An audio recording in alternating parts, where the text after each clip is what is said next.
Kimmy, and I'm here with my co-host Ryan. Hey guys, welcome back to Aloreing, our folklore podcast where we tell you the history and stories of different legends and lore from around the world. And today we are very excited for this episode because this will be our first ever fanfic episode. Woo! So this is brought to you by our amazing fan picker, Sin Darfine. I may not be pronouncing it right, but that's how it's spelled. She is an amazing artist that creates folklore-inspired art from all around the world. And you can check her out on Instagram at Sindarfing. That's SINDARFING. We will post a link to her Instagram in the show notes. So go check it out. We're super excited. She is here being our first fan picker, so it's just really pretty cool. So I think I consider that to be like our mutual alluring thing, is having our first ever fan picker, but yeah, I'd say so. But I will a very exciting time. Oh my goodness, we have someone that wanted to do a fanfic episode. I'm like so over the moon. Okay, anyway, so we'll get right into it. Ryan, what did you find alluring this week? So my alluring thing is actually a TV show I watched. It's on Hulu. It's called Reservation Dogs. Okay. And it's really freaking good. It's about like a group of kids on a reservation in Oklahoma. But I think it's the first like all native made show. Oh, as far as I'm aware from what I've read. So definitely overdue recognition in Hollywood, which is pretty awesome. And it's just a really good show. Like it's hilarious. Oh, I would have to check it out because I am like sick of Naruto right now. We're on Shippuden, however you say it. I always say it wrong. And we're like in the middle of like the Great Ninja War or whatever. And I'm like 500 episodes in, and I'm like, I'm done with this. And I just finished Bob's Burgers, so I need something new. Yeah. So yeah, it's definitely different than Naruto. I'm so curious. I wonder if it will remind me of Arizona at all. Because like whenever I see stuff like that, I just remember growing up in Arizona. So yeah.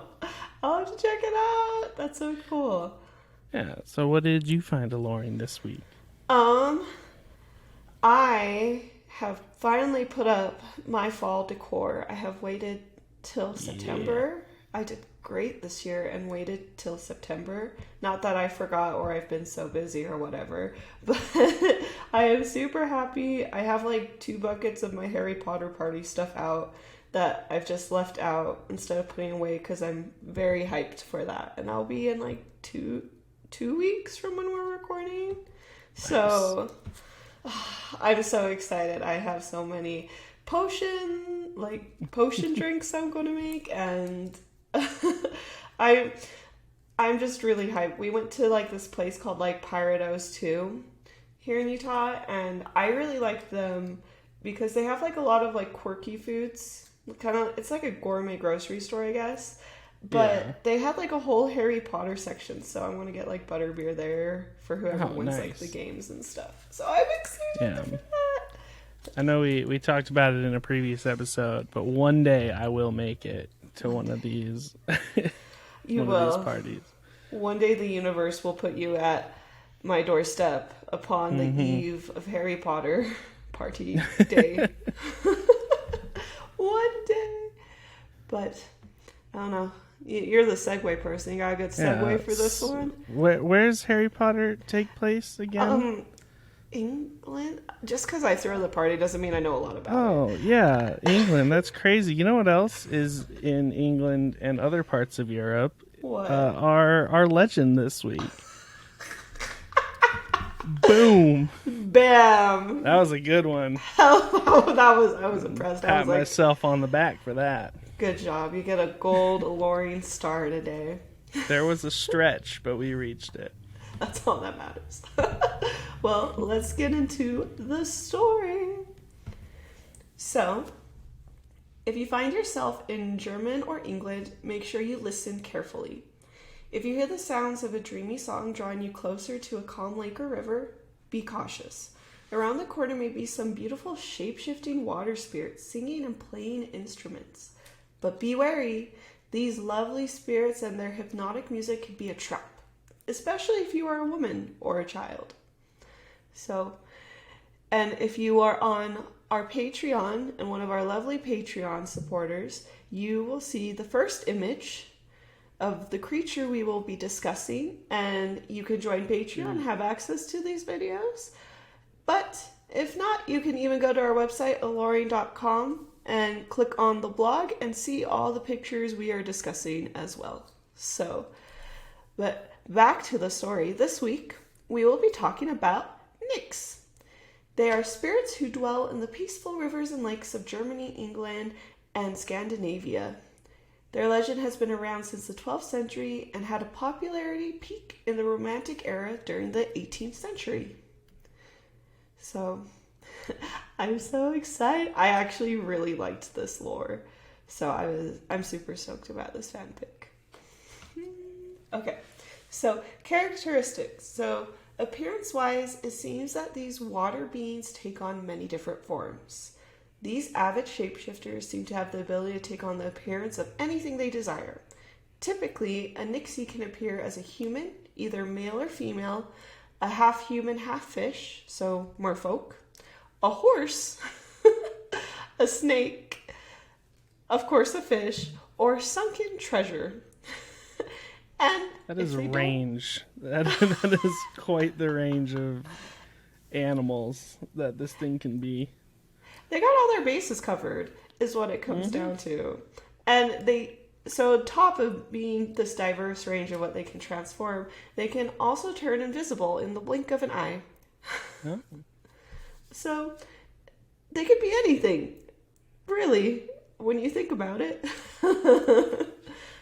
But most popular is their human and horse form. And when they are in human form, regardless of their age, they will always have an elegant appearance to them. Their ears and eyes are sharper than normal, and their hair and skin might be a blue or green tint. They will even wear stylish outfits, which always appear wet around the hems. So they're just like constantly elegant. So no matter kind of what form they're in, they have a dreamy appearance to them. Yeah. And then in aquatic form, so this is when they're more merfolky with the mer tails, they appear to have gills, bulbous eyes, slit ears, webbed hands, and webbed feet. So a lot less elegant.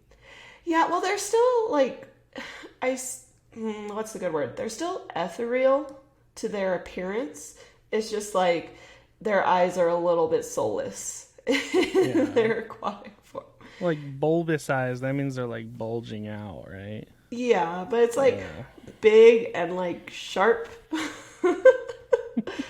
Some Patreon probably hates when someone gets near their eye and just like freaked out.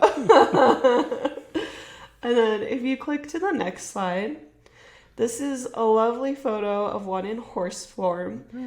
And it looks like a horse just kind of stepping out of a little swamp, and it's white and majestic.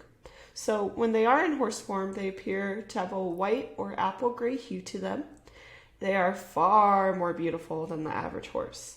But if you look closely, you'll notice a mane full of riverweed or a mane constantly dripping of water. So the prettiest horse you have ever seen when they are in animal form. So just... I try and avoid like doing like history stuff while I'm like finding a story for my half. And when I was looking for pictures, I was like, why are there so many horses? And I was so confused. So it makes a lot more sense now. The dots all connect.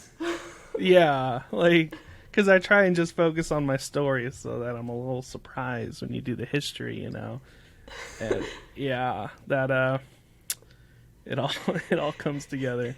You were like, did I have like a horse tag secretly on as I was Google searching everything? Did Tina Belcher get on my computer before? I could have sworn we were looking up aquatic creatures, but here we are. No, and then I try it, like, with your stories. I'm always trying my best to, like, not read stories and just, like, look at the history. So, like, I'm surprised. Yeah. And sometimes I'll find artwork and it's like, this is based off the story. I'm like, why is there a nude man? Which is why our alignment charts are always so drastically different. Has nothing to do with a beautiful woman can deceive me at all, though. That's never it. Mm-hmm. So, let's go into the personality next. So the personality of a Nixie. So Nix and Nixie are the same. I'll use it interchangeably to spice things up. So the Nixie personality depends on the lore. They are either dangerous, malicious villains, they are wise teachers, or they are romantic figures.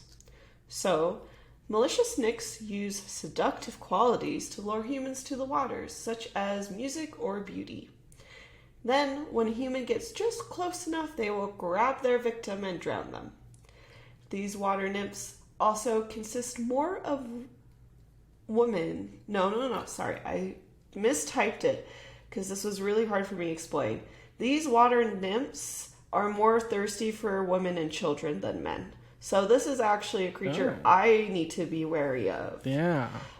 About time. It just takes like 8 You're still going to put it as like lawful good, I know. Maybe. I won't admit to anything at this point. But, so the other personality is the Nix that takes on the wise teacher trope, and they are known to take in a human as a student. They will help them gain amazing musical abilities, but all good artists don't work for free and require payment for their lessons. So, give them a gift, such as alcohol, tobacco, a black animal, which I don't understand.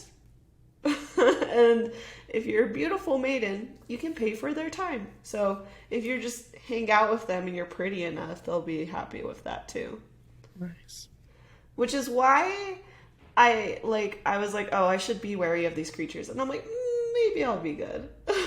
Lead. It's a coin toss. Yeah, it's 50-50. That's good enough odds for me. And then finally, we have the romantic Nixie. So during the romantic era, they began looking at humans as potential lovers instead of just a meal. So when they would find a human they fancy, they would fall in love, and due to their alluring nature, the human would return the feelings instantly. This relationship can also result in a human child. But since Nix are water spirits, at the end of the day, if they are separated from their watery home for too long, they will leave, despite being deeply in love and devoted to their human partner. So, you can take the Nix out of the river, but you can't take the river out of the Nix. Is that like the saying? I think that's what they say. And then, so regardless of the type of personality of them, they are always known for their musical talent. All of them sing sweetly with their spellbinding voices that can hypnotize listeners and draw them closer to the water. They even have the ability to play a few instruments. For example, a harp. And if you happen to see one in animal form, instead of using musical talents, they dazzle with physical beauty, flaunting around so people stop and stare. I just had the best visual of a horse this whole time throughout it, just prancing so happily. I can't think of what cartoon I'm thinking of. It's, The Emperor's New Groove, but that's a llama. But basically, just replace the llama with a horse when he's dancing. That's what Nix are. Mm-hmm. Oh, that's going to be a good meme. Okay. So, with how powerful they are, they have weaknesses. So, if one is being problematic, there are multiple ways you can take on one of these water spirits. And I have a handy dandy little list for you. So, simply drop a piece of silver or iron into a Nix home, and this will make the river silent as you cross the water so they don't notice you.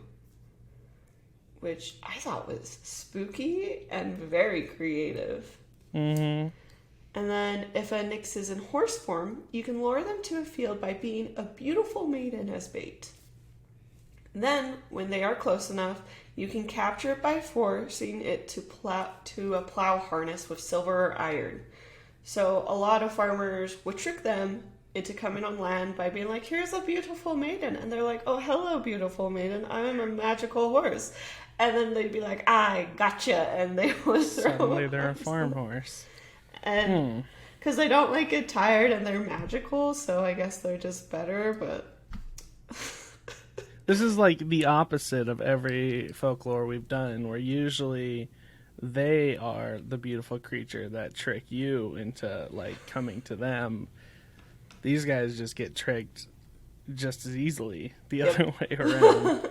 I like it. They're like, oh, beautiful maiden, what harm can she do? Snatch. Yeah, so it does kind of shake things up a little bit. Another way to take care of them is shouting the creature's name. It can silence it forever because they perish at the sound of their own name. Oh. But then you have to find out the name, and they're not ones to wear name tags, so that's one of the more difficult ones. And then the next is don't lead a nix to water. These creatures are water spirits, and they can't be away from the water for long amounts of time. So if you capture one, keep them away from rivers and lakes. As a result, the spirit will become depressed and eventually perish.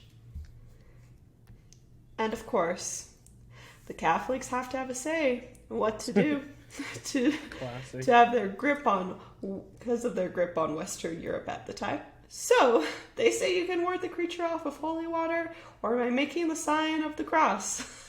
There you go. I don't think that would work in the context of how these creatures are. But I think the image of someone running into this beautiful creature and being like, back, demon, and like doing the cross with their fingers and then just like staring perplexed, like, what is this person doing? This is amazing. And then let me go into the history now. So the word nix comes from Old German. It has many different variations. The spreading of these stories, along with many other sightings of these water spirits, has resulted in a collection of different names. Here are a few of them they go by, and I'm going to butcher half of them, so let's do this. It's a long list. Yeah, there's 11 I have. So, most popular is Nix and Nixie, then Nutrus, Neek, or Nixies, Nokin, Nok, Nak, Naki. So most of these names are from German, but some are from Norway, Sweden, and Finland. Regardless of what they are called, Nix always translates to something along the lines of to wash or to bathe. So again, this is one of those cool legends where it's seen in multiple places. It's not just like one sighting of one person. It's throughout a whole region. And then the possible origins of them. So they're believed to originate from Germanic and Northern European cultures. Most appearances of them can be found in early Northern European epic poems referred to as Nix. And in these poems, scholars would sometimes categorize them as a river monster. However, the first written mention of Nix comes from an old Germanic epic poem called Nibelungenlied,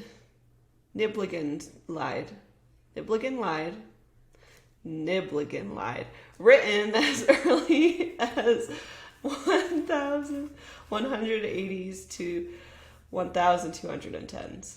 I'll have my mom read that word, and I'll just put her voice right there, saying it now. Oh, so that's how you say that word. Thanks, Ryan's mom. You the best, because I can't today. German's a hard language. Oh, bless the beautiful souls that speak it. So, and then a little bit more about the history. This is Jacob Grimm's book about it in our little picture slideshow that we got going on. And I'll dive a little bit more into it. But I just thought the book looked so pretty. So I was like, here's a cute little book cover for all my book nerds out there. So, the history of them. One of the most interesting things about them is how their personality shifted in writing. Early accounts around the 1200s refer to them as malicious water nymphs to be wary of. Though they won't go out of their way to hurt you due to their playful nature, people were very cautious of them. Part of it is believed it's due to humans knowing water is crucial for life but can also be quite dangerous. Then, as time went on, the Romantic era came to place, and the Nixie were put in a different light. These water spirits became muses to many artists and could be found in paintings, poems, folktales, songs, or plays. For example, here are three of the more popular ones. So there's Richard Wanger's opera Die Ring des Nebligen. Hey guys, this is Ryan during editing. I'm just going to throw out my mom's pronunciation again here real quick, just to help you out. Der Ring des Nibelungen. Yeah, so hopefully that helped. We can get back to the episode now. Features the Rinna Maidens, a trio of Nixies that protects a golden treasure in the Rin River. The next one is... I believe that's Richard Wagner.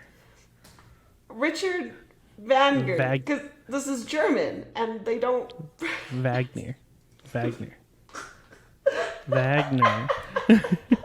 He's rolling in his grave right now. I can hear him Richard like, Wanger. Wanger! This bitch and just swaying in there.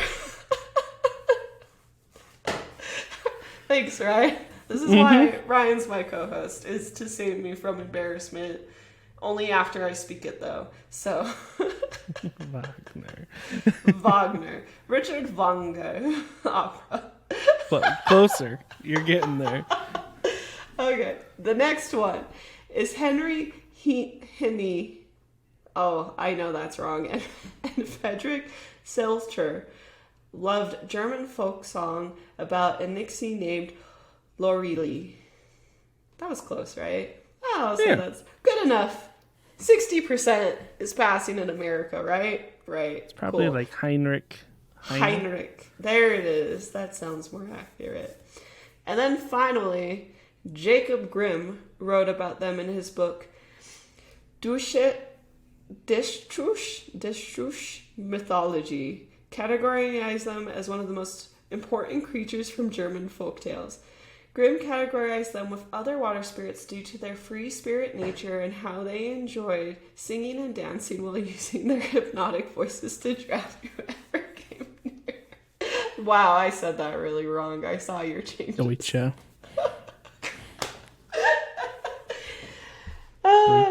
Deutsch mythology. We appreciate your patience as I go through this struggle. You guys it's all right. It'll all be voiced over. I think people have learned at this point that they come here not for my speech accuracy, but for a quick little legend. That could be why they come, is for the... Thank you guys for being nice and not giving me too much shit. But a little is deserved. That's my job. Yeah, I was like, just a little bit. Mild roast. So, anyway, back to the stories of these creatures. These creatures were incredibly romanticized, and this was even a time when the lore of Nixie became partners of humans and bearing children grew in popularity. So everyone was like, oh, we can have beautiful babies with these beautiful water spirits. And it was kind of funny because at the time, a lot of people would say, like, this is only where pretty children would come from. So they would kind of be like, oh, must have been a Nixie. So Nixie. Makes sense. I thought that was very funny. Because, like, imagine you're with your partner and you're both ugly, right? And then they're like, oh, or like one of you is really unattractive and the other one is. They're like, your wife must be a Nixie. You're like, what are you saying about me? But this romanticized idea wouldn't last long. Especially if Catholicism had a say in it. Eventually, Catholics took hold of this romantic, inspiring water spirit, which resulted in it becoming a creature that searched for redemption in an immortal soul. Their music was also now sorrowful instead of joyful. And they were shut out of the church, which is why they cried and mourned these sad songs, so people would feel pity over their spirits. I need to make a shirt that says the Catholics are at it again. Or You're something right. like that. The Catholics are at it again. Oh, jeez. But thankfully, that didn't last long. And now these playful, inspiring water spirits are seen as beautiful, shape-shifting creatures to be cautious of, especially if you're a woman or child. Some people still tell the legends of Nixie to this day to keep their children from wandering too close to rivers or lakes at foggy nights as well. Ooh. And that's the history of the beautiful shape-shifting nymphs. And yeah, they so that they're kind of like not bad guys in the history. In the history. But coming up after the commercial break is the Brothers Grimm version of the Nixie. Woo! So we'll tune into our sponsors for a quick second and then we'll come right back. Hey Patreons. Hey. Hey Patreons. Sorry for mispronouncing everything in the fan pick. Cinderfing. You are I can't amazing. say that either. I can't. Yeah, you're great. Thank you. I genuinely, this has been one of my favorite ones. This is gonna be my longest story so far. All right, and we're back. Hello, friends. Now that you've heard the fantastic history of the Nixie, Nicor, all sorts of them, we are going to hear the Cliff Notes version of the Jacob Grimm version. Ooh. This is the Nixie of Mill Pond. Once upon a time, there was a miller. He lived contentedly with his wife. They had money and land, and their prosperity increased from year to year. But misfortune comes overnight. Just as their wealth had increased, so did it decrease from year to year, until finally the miller scarcely owned even the mill where he lived. He was in great distress, and when he lay down after a day's work, he found no rest, but tossed and turned in his bed, filled with worries. One morning, he got up before daybreak and went outside, thinking the fresh air would lighten his heart. As he was walking across the mill dam, the first sunbeam was just appearing, and he heard something rippling in the pond. Turning around, he saw a beautiful woman rising slowly out of the water. Her long hair, which was holding above her shoulder, with her soft hands, flowed down on both sides, and covered her white body. He saw very well that she was the Nixie of the pond, and he was so frightened that he did not know whether to run away or to stay where he was. But the Nixie, speaking with a soft voice, called him by name and asked him why he was so sad. Aww. Yeah, she's nice. She sounds sweet. Oh, I just know it's going to turn. It never... Oh, okay. At first, the miller was speechless. But when he heard her speak so kindly, he took heart and told her how he had lived with a good fortune and wealth, but that now was so poor that he did not know what to do. "Be at ease," answered the Nixie. "I will make you richer and happier than you have ever been before. You must only promise to give me that which has just been born in your house." Ah, okay. There it Here is. we are. Rumpelstiltskinning it. I see how this goes. Okay. What else can that be, thought the miller, but a young dog or a young cat? And he promised her what she demanded. The Nixie descended into the water again, and consoled and in good spirits, he hurried back to his mill. He had not yet arrived when the maid came out the front door, called out to him that he should rejoice, for his wife had given birth to a little boy. Yikes. Hey, honey, we're going to get all our money back, but it's going to cost our firstborn. My question is, did he not realize his wife was pregnant? Or, like, he didn't, think, oh, maybe my wife just gave birth because she's been pregnant for, 9-ish months. It sounds like that he cared more about the money in the situation. Well, yeah, that. But does he thought it surprise was me. going to be a dog or a cat because he didn't realize his son was born yet. Are the dogs and cats of the house also pregnant? Is the everyone? There's just a in this lot of home- pregnant people Is in the there a home. pregnant maid in the house? Is everyone baby ready? And he was just like, oh, it's like a. Like, it's not going to be mine. He's like, I'm like rolling a d20 at this point. The miller stood there as though he had been struck by lightning. He saw very well that the cunning Nixie had known this and had cheated him. With his head lowered. No, she Yeah, didn't. this is kind of This on is him. all on him. 1,000%. I'm sorry. With his head lowered, he went to his wife's bed. When she said, "Why are you not happy with the beautiful boy?" he told her what had happened and what kind of promise he had given to the Nixie. "What good to me are good fortune and prosperity," he added, "if I am to lose my child? But what can I do?" Aww. Even the relatives who had come to congratulate them did not have any advice for him, because that's probably not a super common thing to happen. At least he's empathetic about it. He's not like, he well, feels bad. He's not like, we'll make another one. wrap it up, honey. We're going to be rich. You know? Like, Yeah. at least he, like, shows empathy about it. Yeah. Speaking of being rich, in the meantime, good fortune returned to the miller's house. He succeeded in everything that he undertook.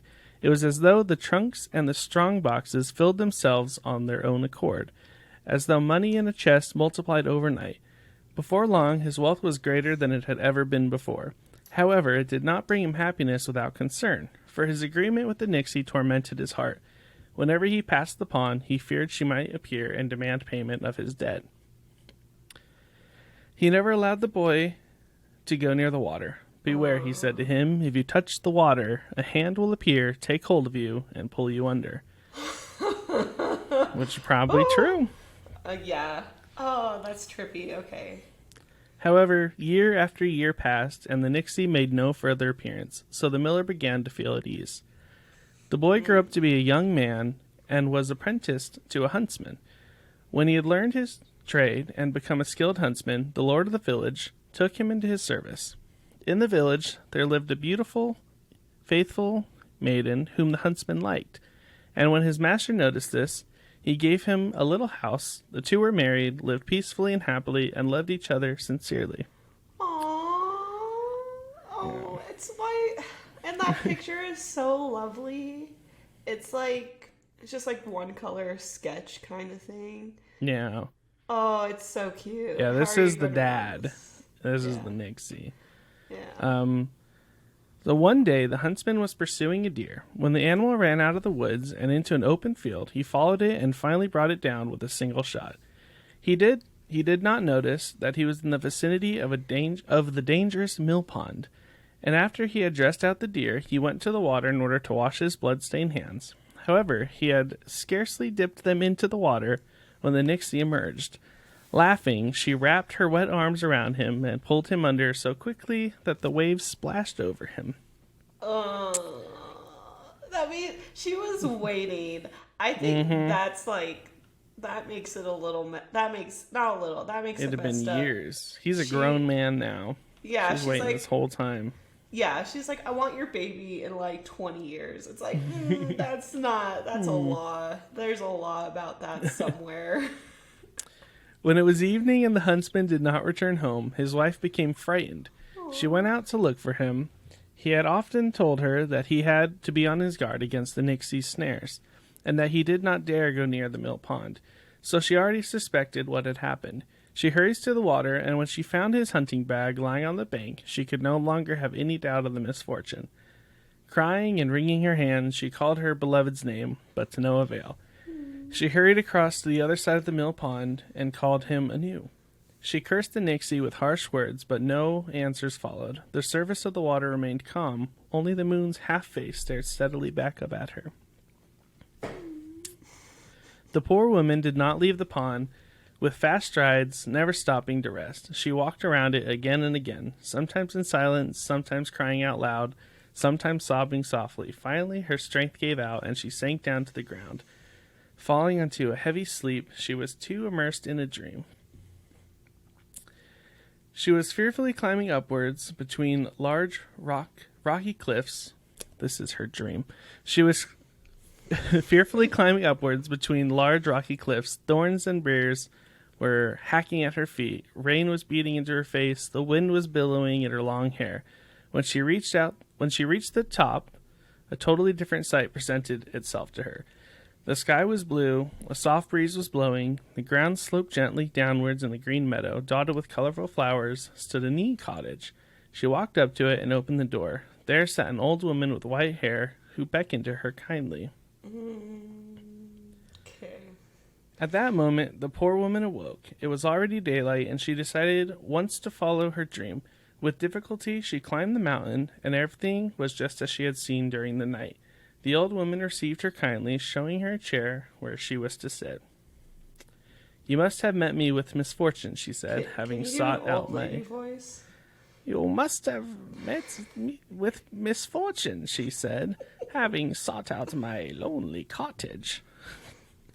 The woman related with tears what had happened to her.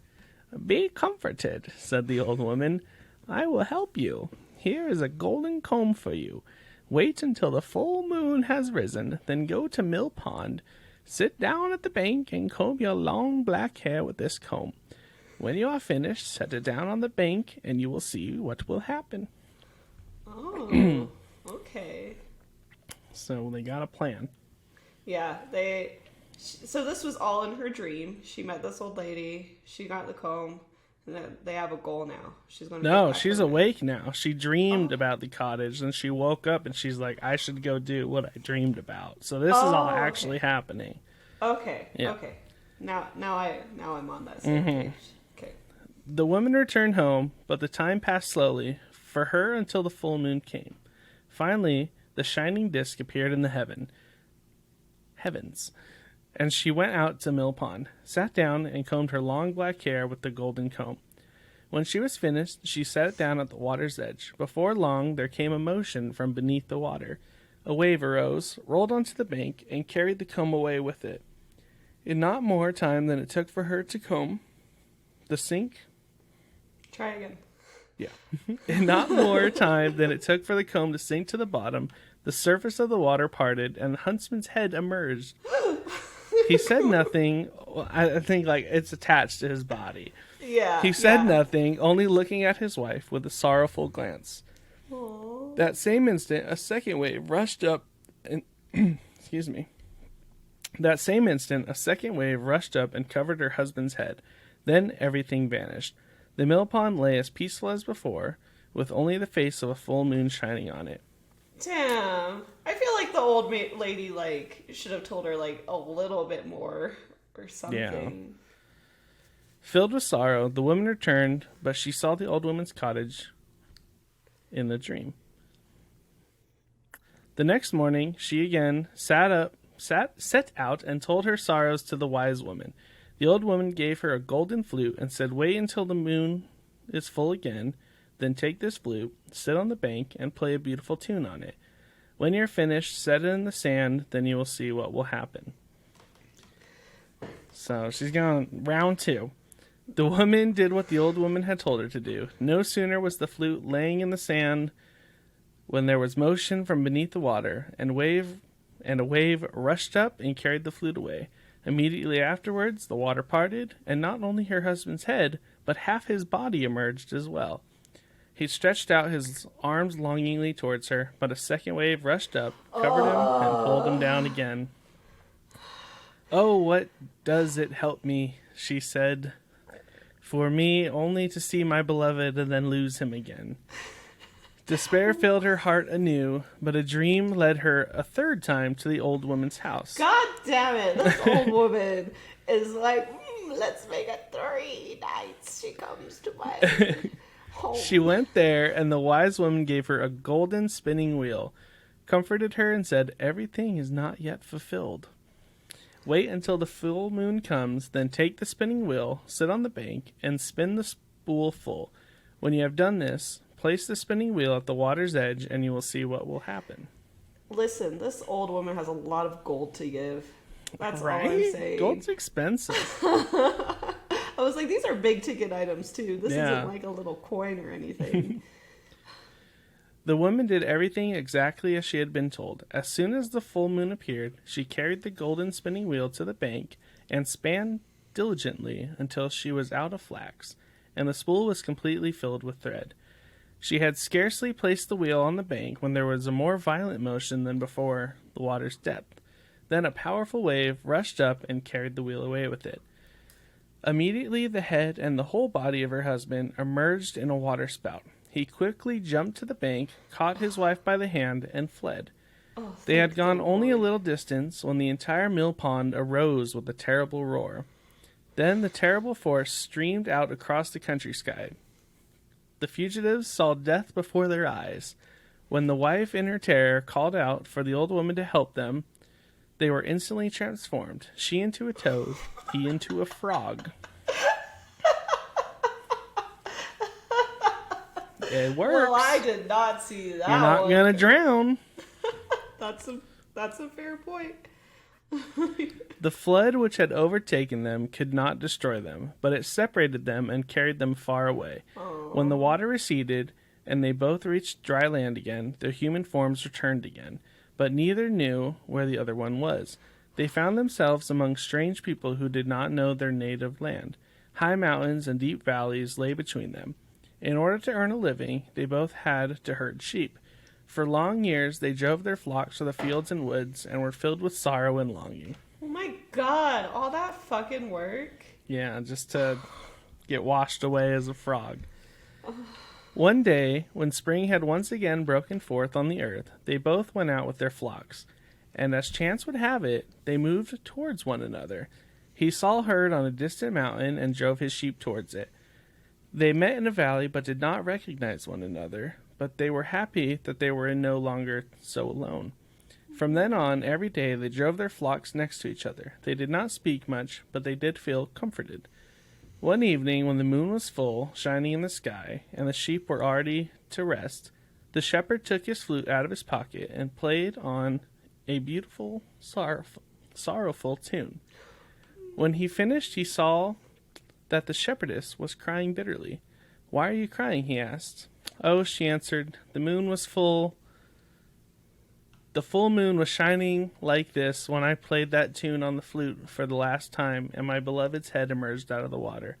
He looked at her, and it was as though a veil fell across from his eyes. He recognized his beloved wife, and when she looked at him, the moon shining on his face, she recognized him as well.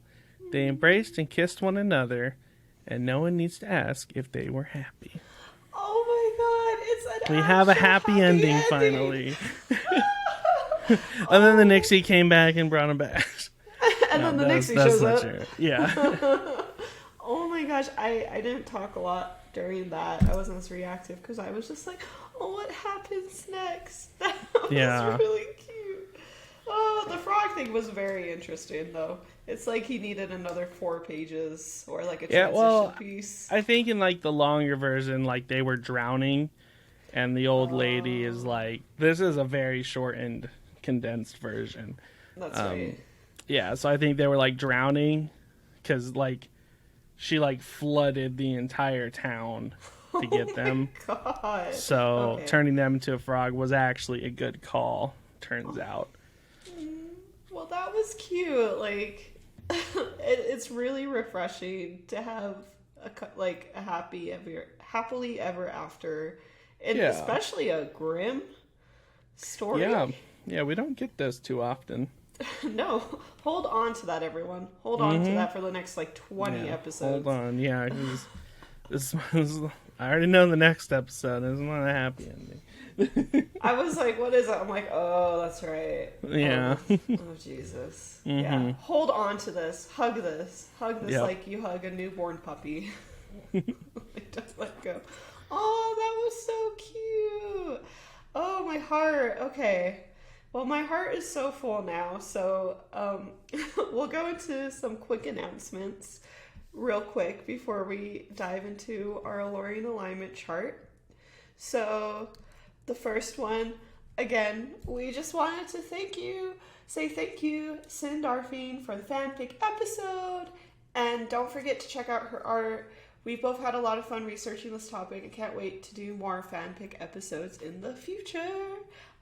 If you'd like to submit a fanfic episode, get a shout out on air, and help support the show, visit us on Patreon today at patreon.com/Aloreing and join the Enchanter tier.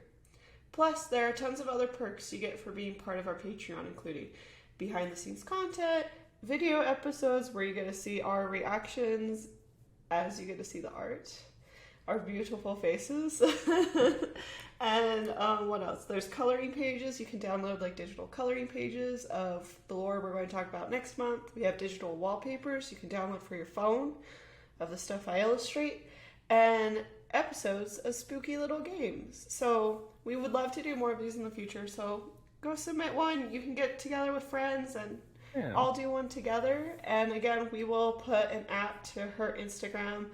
I like fucking love her art. So it'll be up on the screen now. Wow. Like, look at that. Look at this goddess's work. Like, I gush about it. But anyway, we have some of the coolest fans ever. Bragging. Totes humble brag. Okay.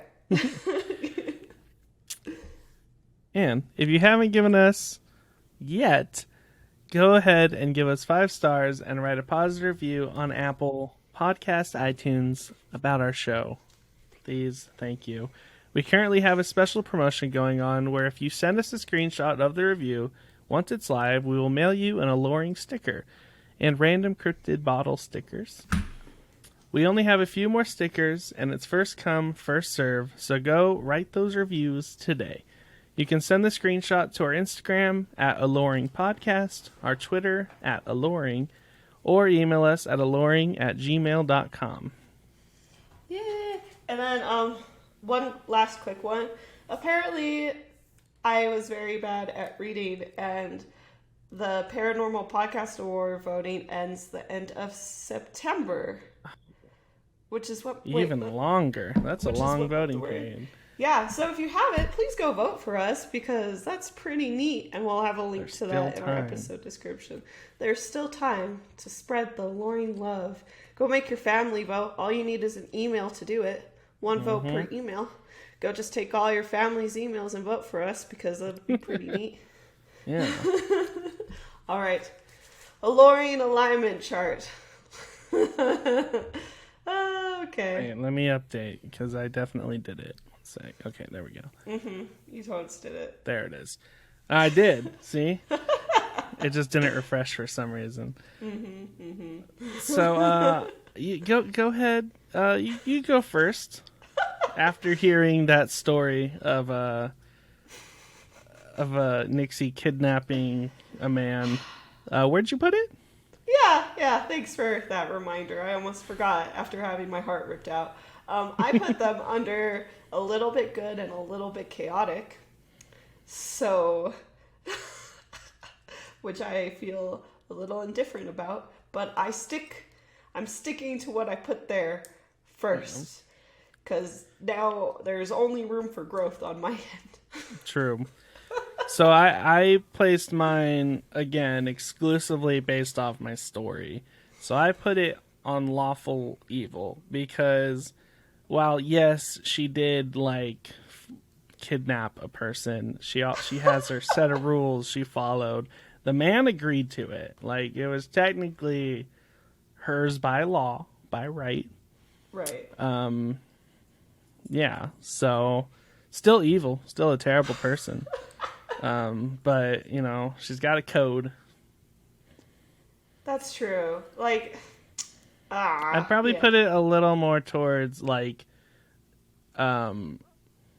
neutral lawful with both of them combined. I'd meet in the middle from where our two are right now. I'd meet in the middle, too. After that story, I agree with you.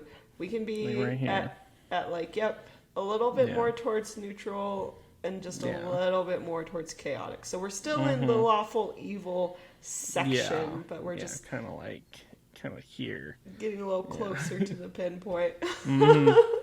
Well, this was a fun one. Our takeaway, stay away from the Millcreek pond. Is that what it's called? Stay away from Millcreek Pond. Yeah. And don't offer your firstborn to a woman. Especially if your wife is pregnant at the moment. Because it wasn't the firstborn. The Nixie said, the thing that was just born in your house. And he's like, it's not my son. It's a dog or a cat. No. If your wife is that close to childbirth, don't make that kind of deal. That's the takeaway. Listen to your wife. Yeah, listen to your wife. That's the takeaway. There we go. Well, thank you guys so much for listening. This has been Aloreing.